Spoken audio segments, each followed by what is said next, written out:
बिस्मिल्लाहिर्रहमानिर्रहीम। अस्सलाम वालेकुम वरहमतुल्लाहि वबरकातुहू। Welcome to Rabia kitchen.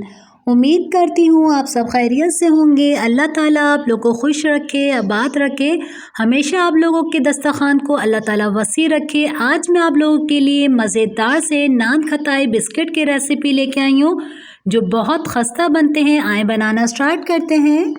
Half cup मैंने पिसी हुई चीनी ली है, हाफ कप हम घी लेंगे, हाफ कप मैंने बेसन लिया है, 4 टेबलस्पून सूजी, 1 कप हम मैदा लेंगे, half teaspoon baking powder और half teaspoon baking soda लेंगे।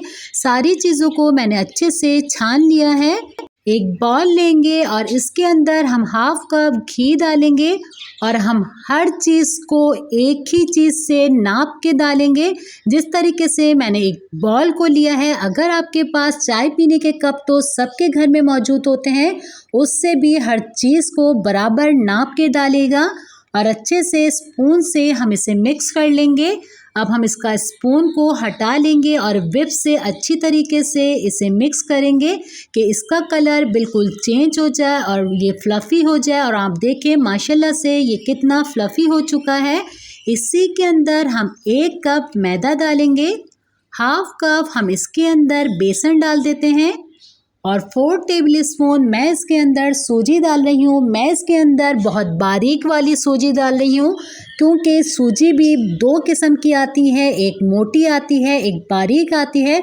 अगर आपकी तरफ मोटी सूजी मिलती है तो एक दफ़ा इसे मशीन में डालने के बाद पीस लीजिएगा और इसी के अंदर हम बेकिंग पाउडर और बेकिंग सोडा डाल देते हैं और स्पून से पहले अच्छे से इसे मिक्स कर लेंगे कि इसकी शक्ल बिल्कुल ब्रेड गम की जैसे हो जाए। अब स्पून का काम ख़त्म हो गया है। अब हम अपने हाथ से इसे अच्छी तरीके से बिल्कुल डो की शक्ल देंगे और अच्छे से आप इसको डो की शक्ल हल्के हल्के हाथ से आप इस तरीके से गूंथते रहेंगी और ये देखें बिल्कुल डो की शक्ल में आ चुका है ये। अब हम इसे 10 मिनट के लिए फ्रिज में रख देंगे, फ्रीज़र में नहीं रखेंगे। और अब हम एक ट्रे लेंगे और मैंने इसे अच्छे से ग्रीस कर लिया है और थोड़ा सा मैदा डाल के इसे अच्छे से मैंने कोट कर लिया है और जो बाकी हमारा एक्स्ट्रा इसके ऊपर मैदा था मैंने झाड़ लिया है। ये ट्रे हमने तैयार कर ली है। 10 मिनट हमारी डो को रखे हुए हो चुके हैं और अच्छा सा ये राइस हो चुका है। अब हम एक स्पून लेंगे और स्पून की मदद से हम इसे निकालेंगे और बिल्कुल स्पून से जब हम निकालते हैं तो ये बिल्कुल इक्वल बनते हैं और आप देखें हमारी नान खटाई का शेप बिल्कुल इक्वल होगा और अच्छे से हथेली से इस तरीके से हम घुमाएंगे कि इसके ऊपर बहुत स्मूथ सा बिल्कुल आप देखिएगा स्मूथ से इसकी शक्ल आएगी। इसे हथेली से इस तरीके से दबाने के बाद इसे हम अपनी प्लेट में रख लेंगे। इसी तरीके से हम स्पून से डो को निकालेंगे और अच्छे से डो को बिल्कुल बराबर निकालेगा और अपनी हथेली पे रखने के बाद अच्छे से इसे घुमाएंगे और बिल्कुल हथेली से आप घुमाते रहेंगे तो आप देखें कितना स्मूथ से बनता है और हाथ से हल्का सा इसे पुश कर देंगे। सारे बनके हमारे तैयार हो चुके हैं।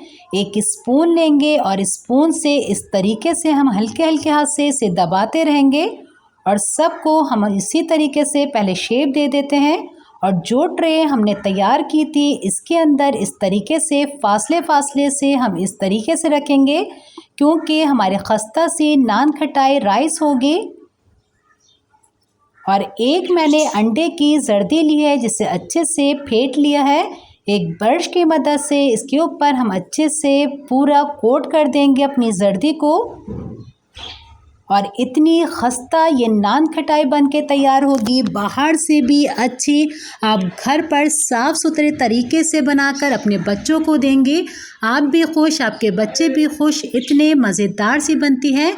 अब मैंने ये बादाम लिए हैं, इसके ऊपर हम इस तरीके से बादाम को सजा देंगे।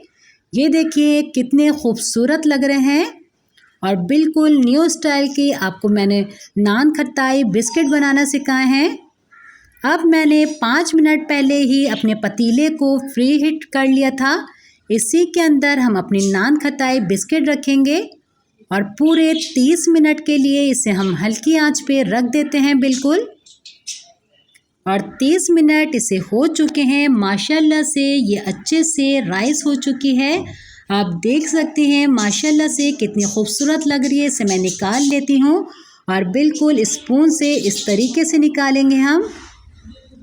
माशाल्लाह से आप ख़ुद घर पर बनाएं, आपको यकीन नहीं आएगा, इतना मज़ेदार फ्लेवर आता है, इतना मज़ेदार लगती है ये बनकर। उम्मीद करती हूँ आज की रेसिपी आपको मेरी अच्छी लगी होगी। और आप देखिए इसका पीछे का हिस्सा भी कितना दानेदार लग रहा है। जब मैं आपको इसको तोड़ के दिखाऊंगी तो ये इतनी खस्ता बनती है कि आपका ख़ुद बनाने को दिल चाहेगा। इंशाल्लाह मैं नेक्स्ट रेसिपी के साथ दोबारा हाजिर होंगी। अपना बहुत ख्याल रखिएगा, मुझे अपनी दुआओं में याद रखिएगा। अल्लाह हाफ़िज़।